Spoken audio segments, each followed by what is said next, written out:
One cold night, a hungry raccoon wandered beyond the familiar safety of the forest. His stomach growled as he sniffed the air, searching for food. There was nothing, no berries, no fallen fruit, not even scraps left behind by careless travelers. Desperate, he followed the scent of something delicious, something warm. He crept into the quiet town, his tiny paws pressing into the dirt as he sniffed his way to a small wooden house. The smell was strong here. His little nose twitched as he climbed onto the wooden porch, hesitating for a moment before scratching at the door. Inside, Swizz sat in his chair, finishing his late-night meal. At first, he thought he imagined the sound. But then it came again, a soft, uncertain scratching. He frowned, set down his plate, and walked toward the door. Instead, he found a raccoon, standing on its hind legs, looking up at him with wide, hopeful eyes. The raccoon didn't move, just stared, waiting. Swizz knew better than to feed a wild animal. Once you started, they always came back. But something in the little creature's eyes made him pause.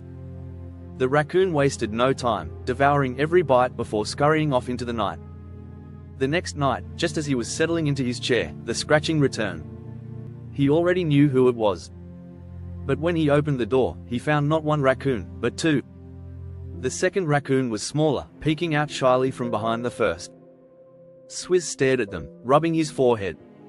"If I feed you two now, you'll never leave." The raccoon stood there, silent, waiting. He placed it down, watching as the raccoons ate hungrily. The routine continued. Every night, the raccoons returned. And every night, Swizz pretended to grumble as he left food for them. But somehow, without realizing it, they had become part of his life.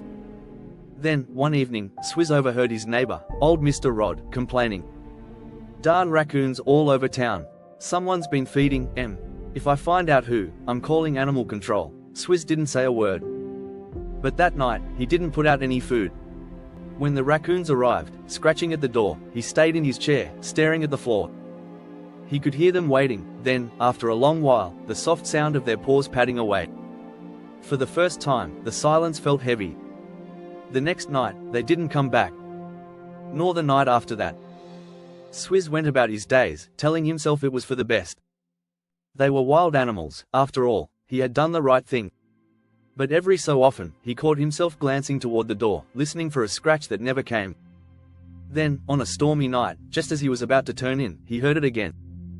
The sound was faint, hesitant, but unmistakable. Swizz opened the door. There they were, soaked from the rain, shivering. The smaller one hesitated, but the first raccoon stepped forward, its fur heavy with water, looking up at him the same way it had that first night. Swizz let out a long breath, but just for tonight. He left the door open, and the raccoons scurried inside, shaking off the rain.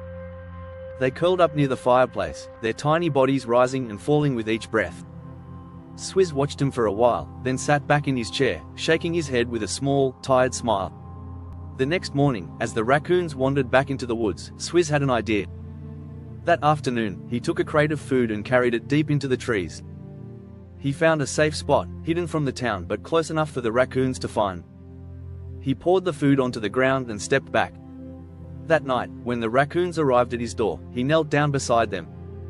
"No more porch visits," he said.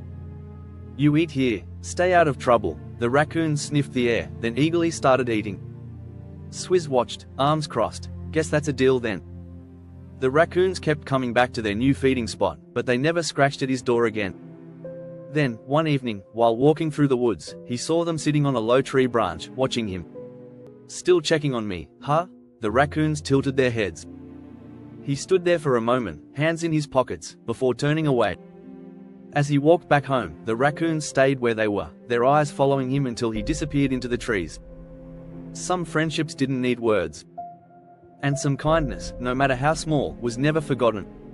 If you love these stories, don't forget to like, subscribe, and share for more.